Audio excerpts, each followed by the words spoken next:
All right. So today we are discussing about self-confidence or confidence in general with my niece Tasmiah and my nephew Faiyad, and we we discussed many of these things together many times, and so it's just kind of want to share our thoughts to everyone else. So it's like a tea chat, or in Bengali we call it cha chat, and yes, yes, and so let's get into the main points. So first, what is confidence? I think that would be the question for every one of us. What is confidence? So I have read something in the books that confidence is the ability of a person to do actions to achieve their goals. So you are able to do. It's not about thinking, it's not about reading, it's not about talking, it's about doing something that that actually you are doing in the real world, and then you are achieving something that you you want to achieve in the world. So I mean, it may take time, you may have failures, but you still persist in your goals and purpose. So that's what the general idea about self confidence is. So the other one is, like they say, that if you have self respect, you respect yourself as who you are. I respect, I like myself.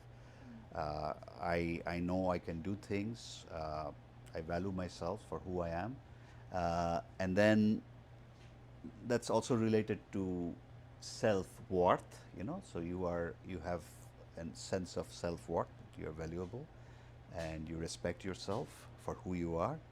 And then that they say that builds up self esteem. Yeah, that's, we call it this together, self worth and self respect. It brings up self esteem, and if you have self esteem, then you have you can achieve what I just told you. This, with the self esteem, you can be confident enough to get what you want to do in life, and without being afraid, and being persistent about it. So this is what I have learned about confidence is. So then may want to ask you, Tasmiah, that what is, based on your life journey and your experiences in life, in short, you can let us know that what you felt about this whole idea about self confidence. Um, I think self confidence to me has felt like when you can live authentically. So having authenticity to present in the world exactly how you are, and in a way that, like, however you are in the world, like, that's something that you can always feel good about, because even if you make mistakes, even if you know have failures, as you were saying, at least you were like being authentic to yourself, and you can like always learn from your failures. I think like self-confidence is, yeah, living authentically, being yourself, having the courage to be yourself. um, Also being real with yourself, knowing where there are places where you can improve, because there's always room for improvement. So like reflecting, all that stuff. So I feel like self-confidence to me has felt like, I feel like my self-confidence grows the more and more I operate in line with who I am, and the more I understand who I am. So yeah. That's great. Yeah, Fayad, what is your thoughts about it? Yeah, that's a very good answer. I think uh, internal alignment is a big part of self confidence. It's like a complicated topic because you can seem very confident externally and then not feel very confident internally. And so there's confident behaviors, there's confident mannerisms, which are maybe the way you speak or the way you look, the way you dress, and then there's internal attitude about yourself and how you're living. And I'd say both of those things are a part of the whole idea of self-confidence. And I don't think it's static either. Like both of you guys mentioned, this idea of confidence growing over time, and it's something that can change. Sometimes you can feel more confident or less confident, and you may be confident in certain areas of your life, Like, Yeah. say you may be confident in your work, or you may be confident in, a certain skill, and then in another area you may be completely not confident. And so I think it's very difficult to pin down sort of a topic.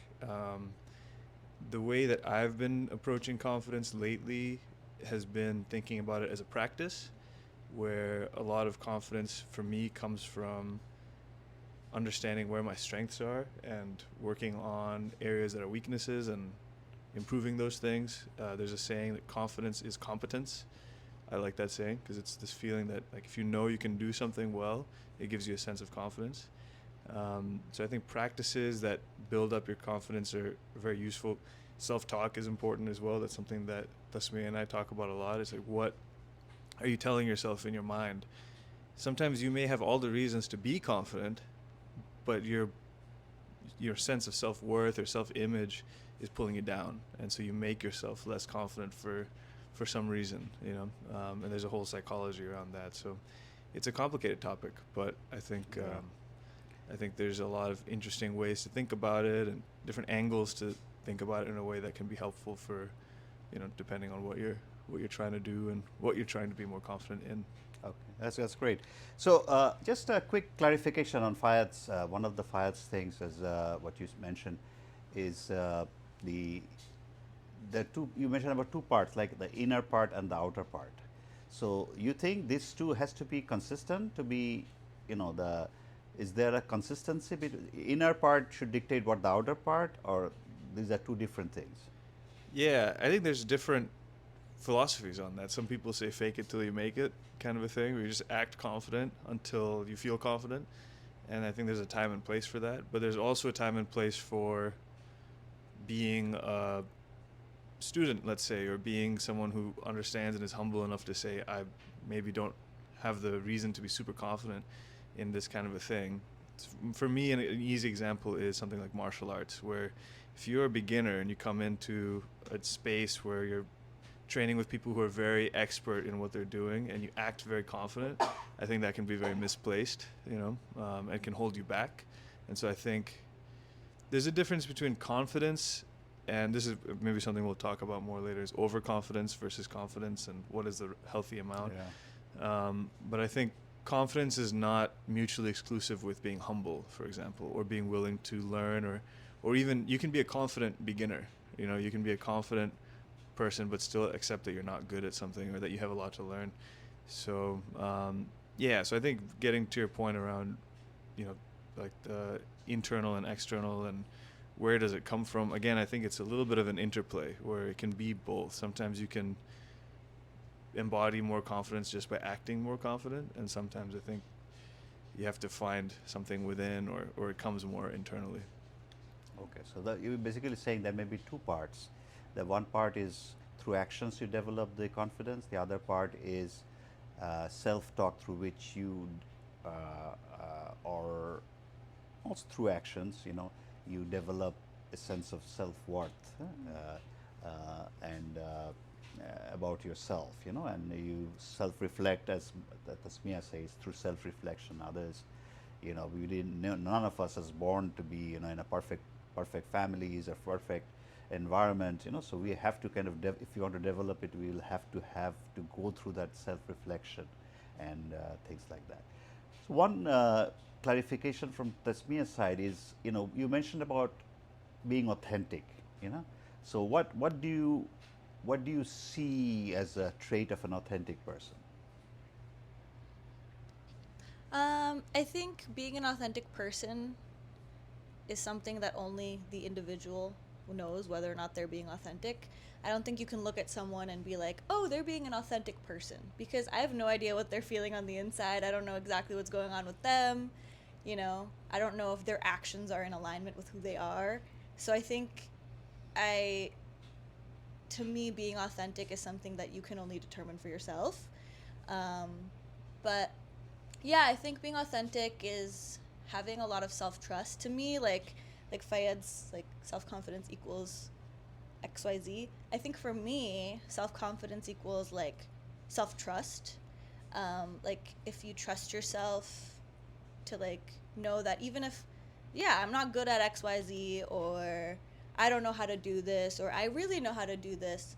Um, Either way, if you trust yourself to know that you can get through a situation, and even if it doesn't go well, that like you'll be okay and that you'll learn, then you can be confident through any situation. I don't think like self-confidence requires like being really really good at something. To me, I think you can do things poorly confidently. Like Yes, yes. I think it feels more like Yeah, when I mean, I'm you can fail and yeah. still not lose Yeah. your confidence. Yeah, because it's like no matter what, I believe in myself.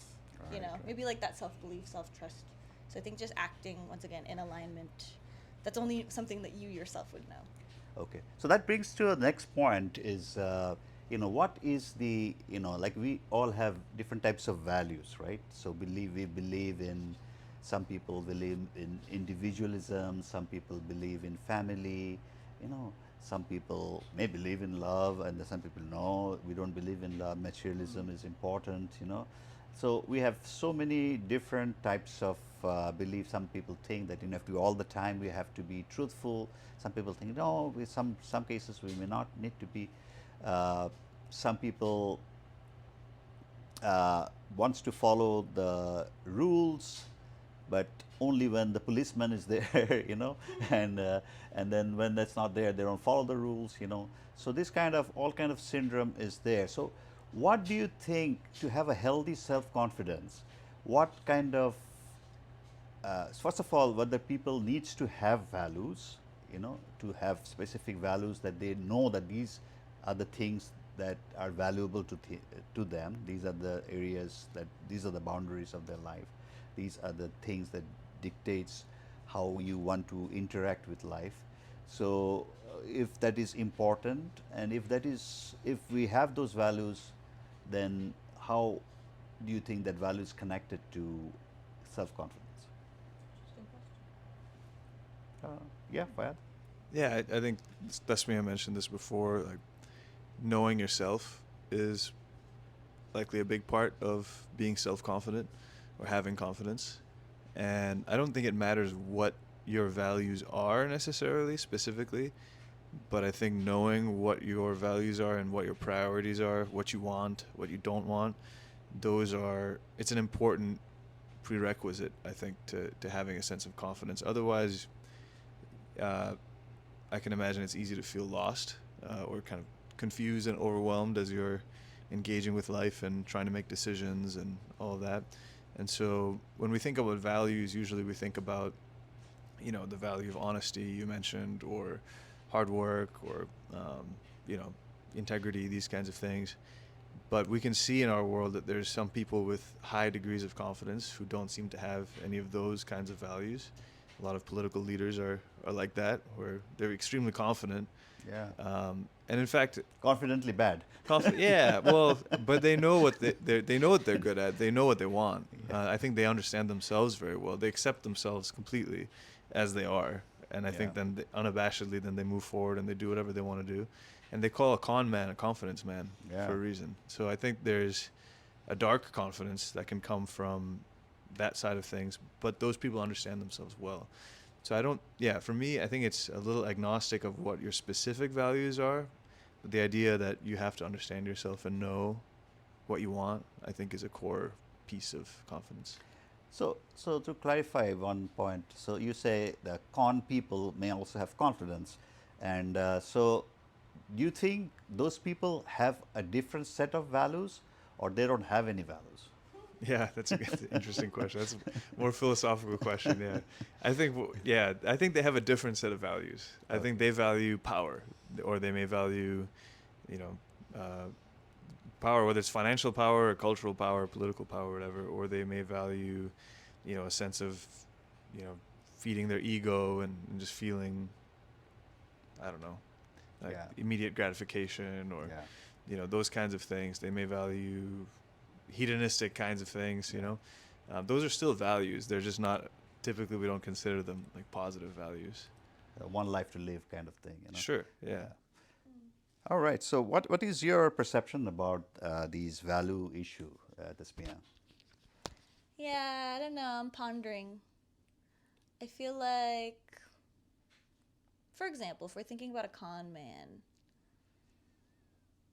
I mean, I don't know why they're doing what they're doing. Like, I think many people have a lot of reasons to do different things. Like, maybe his mom has cancer and is really sick, and like, there's no other way for him to make money, so he has to come across as this confident person in order to con people into giving him money because he needs it quick, and that's what he feels like is the only option.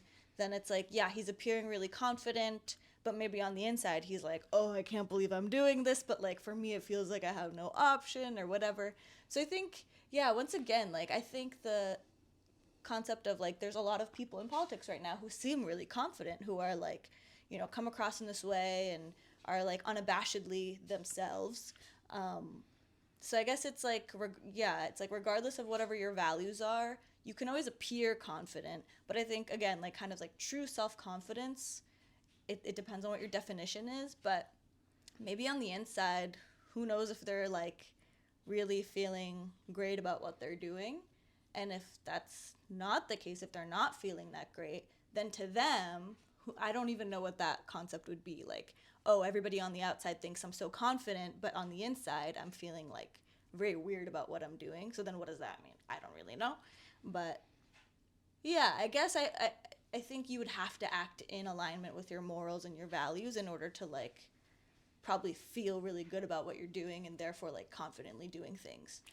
So what you're saying, or I understand, if correct me if I'm wrong, is I barely understand. I'm like yeah, working through it. like the purpose. So it is about the purpose. If you're clear about the purpose, you will be confident about, have a more possibility of being confident to kind of go after your purpose, and that purpose may be fixed for different reasons.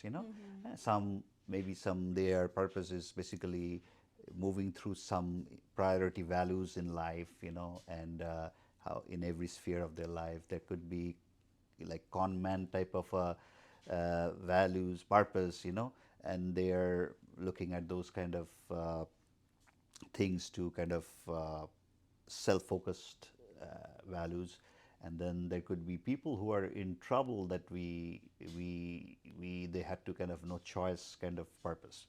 Or they think they have no choice or something. Yes, Yeah. and they have to kind of be confident to get the medicines for their sick son, daughters, or their parents, but they don't have any money, So they have to kind of be confident to kind of, even if they value not to steal or not to lie, they still do it just to do that. So that's also the reality we see. But generally, what we agree is basically it's an alignment with our own values and purpose that makes us confident. Okay, so the other thing I would like to bring about now is related to values of fear. So we have different types of fear in life, and how does that fear inhibits our confidence? How does fear inhibits the confidence? How to overcome that fear? Or first question is fear inhibits confidence? And if that does, then how will we be confident if we don't overcome the fear? So, Tasmiah? Oh, Faiyad, yeah. Do you have anything burning right off the bat? I have some ideas. Yeah, you can start. Yeah. Yeah, I mean, fear is like the one of the main distortions, like that we face in our mind and spirit and all that kind of stuff. I think but at the same time, to your point, it's also then becomes the opportunity to clarify who you are, or to get through it and grow, and to actually find courage. That you mentioned courage before we started talking, and the connection between courage and confidence. And a lot of people would say, I tend to agree, that courage is only possible when you do feel fear. It's when you feel fear that you can exhibit courage. If you're not afraid, then it takes no courage to do the thing that you're trying to do. And so I think confidence, and this is where, again, confidence is an interesting topic. It's an interesting word because it ties to a lot of other ideas. There's courage, there's security versus being insecure in yourself. I think a lot of what we're talking about is kind of like alignment internally. To me, that makes me think about, like, am I secure in myself versus am I not? am I not secure in myself? We were also talking about people who act one way but may feel another. Oftentimes, actors and artists and performance artists in particular will feel very sort of insecure internally, but they'll have to project a particular confident energy in what they do. And so then you hear about them in their personal lives, and they're struggling with substance addiction or like relationship issues or whatever. And so I think these are, again, it's a very sort of dynamic set of issues. With regards to fear, I think fear is a prerequisite for courage, for sure. And I think if you allow fear to dictate your thought processes or your decisions too much, then it can degrade your confidence. But if you can give yourself examples and take the moments of fear as an opportunity to get through it, and you give yourself examples of situations where you got over your fear, that can over time build your confidence. So, Faiyad is saying, overcoming fear. So, fear, there could be some fear that ties to your childhood memories, maybe, but mostly I see the fear comes from something unknown, something that you don't know, is what makes us afraid. So overcoming that fear basically makes us courageous and at the same time confident, right? And because we take action and we overcome the fear and we feel that we can make things happen. So how do you see how in your life, in your experience, how you have overcome fear in your life? Yeah, I think one thing is that fear, like, there will always be something to, like, you have to accept that there are going to be moments in life where fear is going to creep in, so I think accepting that there are going to be situations with unknowns, but I think also fear, I've noticed, comes in when it's like the outcome is unknown in a certain situation. So it's like, oh, I don't know what's going to happen with this, Right. or, ooh, I don't know if this is going to go the way I want it to go. So I think when you let go of expectations, I think that can help mitigate a lot of fear for me, because it means that I'm not tied down to a certain outcome. And that makes me less afraid because it's like, okay, I mean, this may happen or it may not. And if for example, you're like, oh, I really want this one thing to happen, then you're constantly like, oh, I really hope the other thing doesn't happen, I'm really worried. But if you're like, this is the thing that would be great if it happened, if it doesn't happen, that's also a possibility. But if you kind of accept that both are possible of happening, then you're not as afraid anymore, because it's like, all right, I did what I could under my control, and then the rest is up to kind of like how things unfold. And so yeah, accepting that. So when you think that things will always go wrong, or will happen, or it will always, you think it's going to be always going the way you want it to be, Yeah. or you don't want it to be. Either way, or you want to be neutral and see what happens and then take the future challenges. Yeah. So these different options or different way of thinking, once some people will have say one way or the other, but say someone who is thinking that only the worst will happen, what is going on in why, what is going on in their minds that kind of creates that fear, and how can they alleviate that fear, or something going right? This is also kind of a defensive kind of a mechanism, that things have to be right, or you can say positive positivity also. But so you have any strategies, you guys have any strategies to kind of overcome that kind of situation, so that whoever, say everybody is listening to this, they have different situations, but everybody is facing the same situation: uncertainty, fear, some things might go wrong. What will be a way of thinking that might alleviate that situation, and then you can be more calm and quiet and take things as it comes in a as you say, courageous, confident, whatever word you want to use.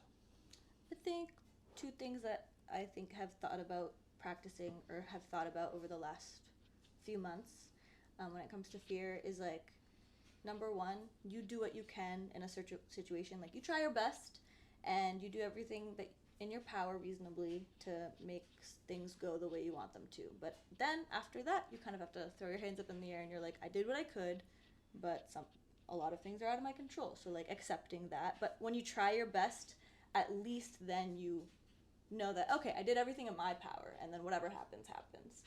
And then the other thing that I have thought about lately that mitigates a lot of my fear is like kind of existential, but like, we're all gonna die one day, and for some reason that's like a little bit like, oh, okay, so like that's fine, like that's something that's gonna happen to all of us, I accept that. yeah, and it's Yeah. like, I don't take any of my things with me when I die, like, you know what I mean? So I think that actually helps me a little bit to be like, life That's a is good just point. Yeah. life, and sometimes it's short, sometimes it's long, Yeah. but either way, like, things are gonna happen, but at the end it's like, the end is known. Yeah. yeah, at the end, whatever, like, none of it's, sometimes things are so small, sometimes things are really big and important, and Yeah. but at the end of the day, we're all going off to some other situation after whatever death means. Yeah. Who knows what happens, But till that happens, we have to live, right? yeah, So and live in a meaningful, joyful way with a purpose, and so we have to kind of overcome and make our lives easier for us and others, and makes the world a better place than we found it. So, what do you think about that? Overcoming those kind of uncertainties and fears. Yeah, I think Tasmiah said pretty much everything. I mean, it's like, I think having an acceptance of situations that are to some degree in your control, and you do what you can, and you plan for whatever you can plan. For me, that oftentimes looks like just playing out the next scenario to its end point. Like, okay, if this happens, like, what will I have to do to deal with it? And once I like wrap my head around, like, okay, like, I can do X, Y, and Z, and this is how I'll move forward. And like, once I have that plan, it becomes less of an unknown. Like, the uncertainty goes down, and then I think the fear goes down as well.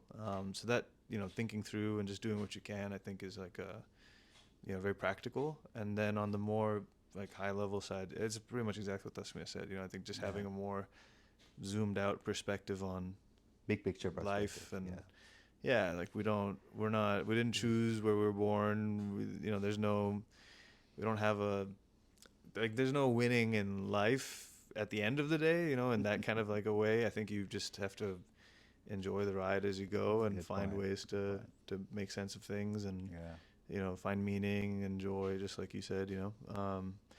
I think there's more specific techniques. Like, people oftentimes will use like meditation techniques to deal with their fear, like breathing, or they'll like do certain kinds of like like visualization or certain mantra.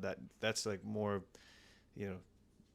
practices that can help kind of ground yourself. Like, if you're really because sometimes fear for people is like, can be almost PTSD, where it's like you have these triggers and you're suddenly very afraid, and you don't even understand why. And it becomes like a physiological, fear is a physiological reaction. You have, adrenaline and like cortisol, stress hormones, things like that. And so there's that side of things as well, which is a whole nother, then there's like trauma and like this. So that's a much more, I think, challenging topic, and people who are in those situations, I think, oftentimes benefit from a lot of support, or, like, that's a whole nother realm. But ultimately it all connects, I think, in different ways. But still, things like what you mentioned, deep breathing, meditation, putting your mind to the present, and knowing the fact that majority of the time things doesn't go as bad as we think they are, and based on our experiences. And if they are, that gives me the challenge to make myself stronger. That gives me a better appreciation about life, about life. So it's just not always in the comfort zone. It's not the that won't bring about confidence, if I'm always in the. So only when something that is beyond my comfort zone will only bring. So that is actually, you can say it as a positive, that this situation will bring about confidence, which will eventually, in a short term, it may be I have to try to overcome this, but in the long run, it's going to make my life much better, much enjoyable, because I have overcome the odds. So that's another aspect we just talked. Now, we discussed about self-esteem. So I wanted to understand this, like self-esteem and self-acceptance are the same thing. Self-acceptance is like, I am Nasimul Islam, you are Faiyad Ahmad, you are Tasmiah, this is Aisha Islam, and we are all selves. We came to this world, but just accepting that, this is a unique DNA. I have uniqueness in my DNA. Nobody else has it. This acceptance of self, why is it so difficult? And how can we accept ourselves? It is a bit different from self-esteem, I think. Yeah. So what do you think, Tasmiah? I think, yeah, as you were talking, I think I automatically was like, oh, self-esteem, self-acceptance, they're kind of the same. But then as you were explaining, I'm like, maybe they're not the same thing, because you can accept things about yourself that you don't like and be like, oh, that's just the way I am, Right. Right. But you don't have to be that way. Like, you can try to be, like, you can try to have more, to be better, to, like, overcome challenges, overcome fears. Like, if you're just like, I'm just like a fearful person, then you're accepting yourself. But I wouldn't really say that means you have high self-esteem, Yeah. I think, like, when you want something in life, or you want to be a certain way in life, if you don't work your way towards those goals, I think it is hard to have self-esteem. So I think it's always good to accept yourself as, like, I'm here right now. yeah, as a Yeah. person, and, like, you don't have to accept, like, I think you don't have to accept yourself right now as something that always has to be the case. Like, okay, this is how I am now. I accept myself for who I am now. But I can also be more, and I can also be better, and I can also work towards things, and then that'll be great. Like, I think you should always accept yourself for who you are at any given moment, but I want to also work towards having a higher self-esteem, so I'm going to keep living in alignment with myself, and I'll accept myself then too. Like, like, accepting yourself at your highest moments, accepting yourself at your lowest moments, but not just settling for being the way you are if you're not in love with exactly every piece of you. So or you should be in love with every piece of you. I mean, you should be in love with yourself, I think, at the end of the day. You can't only love yourself when you're, like, the most proud of yourself. You also have to love yourself when you're, like, down in the dumps, I think. You should, like, have the most unconditional love for yourself first before anyone else. So even if you're developing yourselves, Yeah. you are accepting the fact that you love yourself. That's why you're developing yourself. Yeah. So you are accepting that you are a valuable person, you are an important person, you have value just because that's because you're Tasmiah, and then that you want to make your life better, you want to be a better person, you want to, because of that love, you want to make those things better. Yeah. But that doesn't take away that acceptance that you are already better. Yeah, or that you're already worthy and Yeah, valuable. you're worthy and valuable. Yeah. You have, and that cannot be questioned, Yeah. that part cannot be questioned, by yourself, that I'm not worthy, I'm not valuable. What's your idea? That's me, Faiyad. Yeah, no, those are really good points. I think it's particularly hard in our current time and place because there's entire industries that are built to make huge amounts of profit from making us feel very unconfident and insecure, and so we buy more things so that we fit into the ideal of a celebrity body, or something. Like, it's all sorts of stuff. We're not smart enough, we're not good looking enough, Unhealthy comparisons. yeah, comparisons to something that isn't really real even. Now we're going to start to compare ourselves to AI images, of, like, what people are supposed to look like. And so I think there's a lot of noise and a lot of purposeful kind of detraction of our confidence in the social media age or the advertising age. And I think being immune, it's very hard to be immune to that. I think you have to kind of put a sense of like armor and like self-defense for your mind, in this day and age.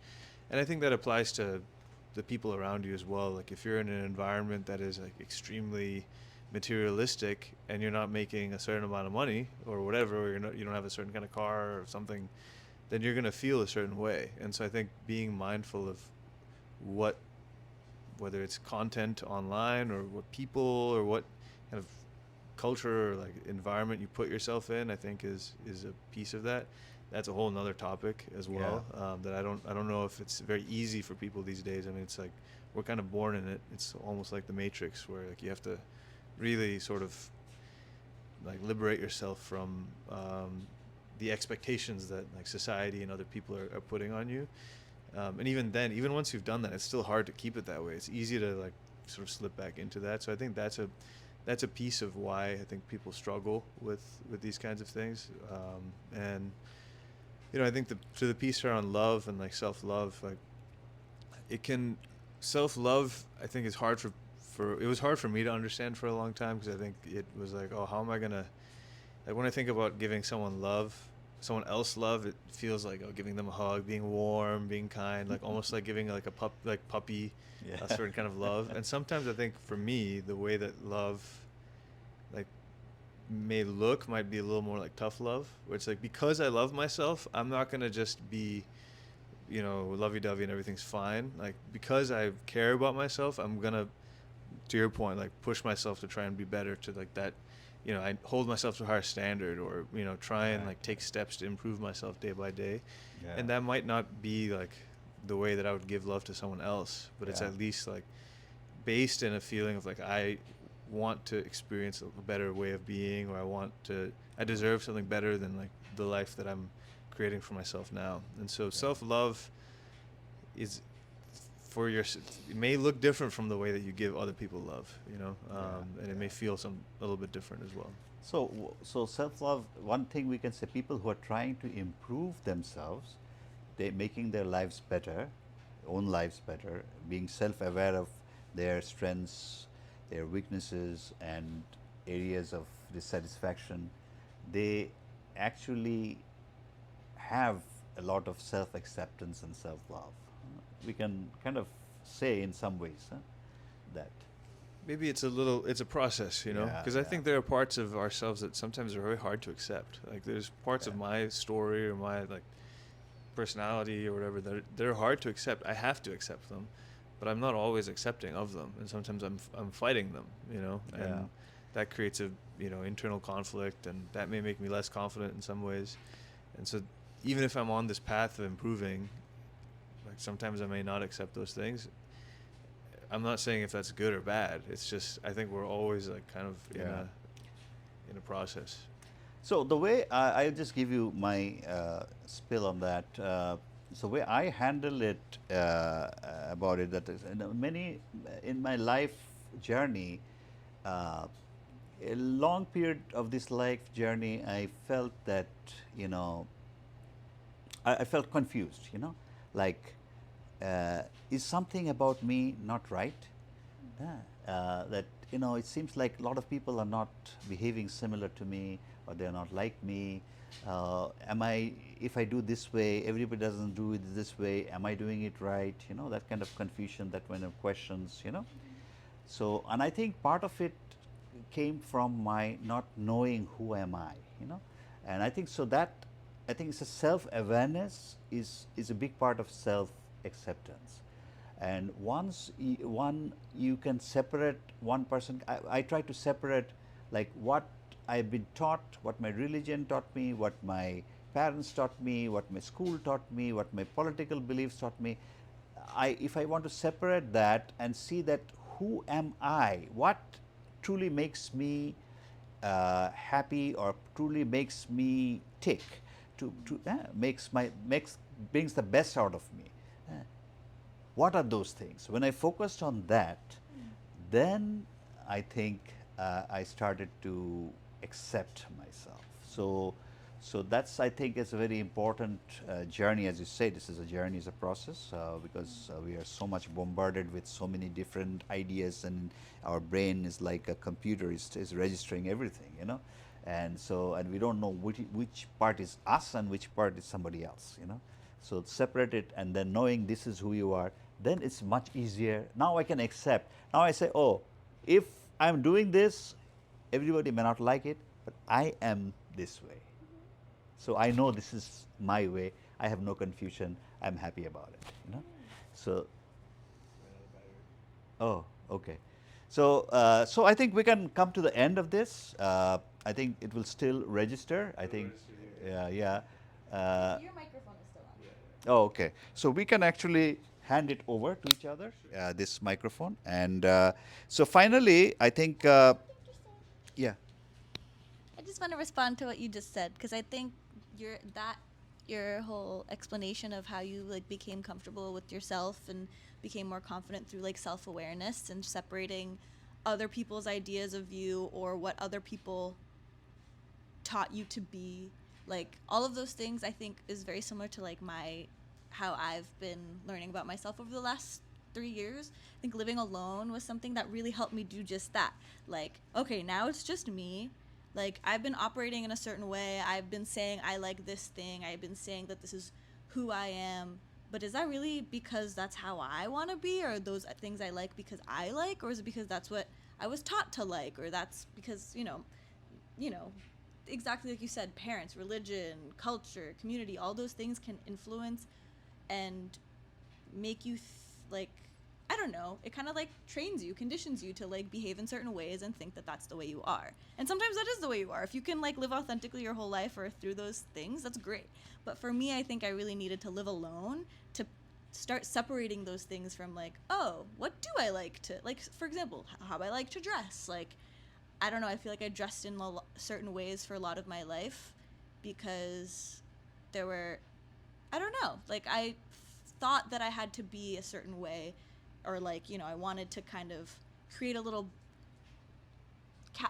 caveat for myself. And then when I kind of took myself out of that narrow lane and like gave myself more opportunity to explore, I'm like now actually finding out like, oh, what is my style, and like who am I actually. So yeah, being alone I think has really helped me like separate the like noise of everything else, to help me figure out like who I actually am and what I actually enjoy, and that has helped grow my confidence and stuff like that. So yeah, everything you said makes sense to me. All right. That's great. And I think a good point from Tasmiah is that, those who are listening, I think I agree that, most people are so much afraid of being alone. And I think that also takes away a lot of these kind of, opportunities for us to look at who we are and kind of find the real self, and and and bring joy to our lives through that process. I think is very important. Otherwise, we may be all living in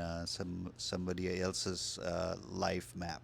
you know so that's, I encourage everybody to have that courage to live alone at some point, or keep making the spaces for themselves enough to do those kind of reflections. We have come to the end of this. I think we have gotten most of the ideas there, and your perspectives and your experiences. Finally, I would end up with just one. You can just say, I agree or disagree, kind of a thing, without getting into too much details, and we'll end it after that, this discussion. And the question is about overconfidence and no confidence. Where should our confidence lie at one point? This is sometimes, uh, to be successful and happy in life, it is better to have less confidence than more confidence. Because if you are very overconfident, more confidence means, I'm saying overconfident, you are going to miss many real points in life. You would do things in a very tunnel vision way, and that will actually not help you to succeed or to achieve your purpose. No confidence means you'll be basically not doing anything. You was afraid of everything. So, and less confidence means that you are not that confident, but you can look at things in a way. Okay, this is the reality. I have to face this reality. And then so you are looking at the practical side of thing, and maybe achieving your goal with a little bit less confidence than being overconfident. What do you think? It is correct, or you have a different opinion? Um, I think probably correct. I guess what I would say is that confidence, if you're overly confident, I would assume that that person is not actually that confident in themselves because they're overcompensating for something. So it's like someone who appears confident, once again, like I think I said this earlier, doesn't necessarily mean they're actually confident on the inside, and only that person knows if they are. So I think if someone's or if you're overconfident in something, it means that you're not being real with yourself, and you're not like, maybe you have some insecurity about something else, which is why you're projecting that you're really really good at something. Anyways, so yeah, I think like to be genuinely confident is to like know your shortcomings, and also know like the good things, and then like be able to figure everything out in between.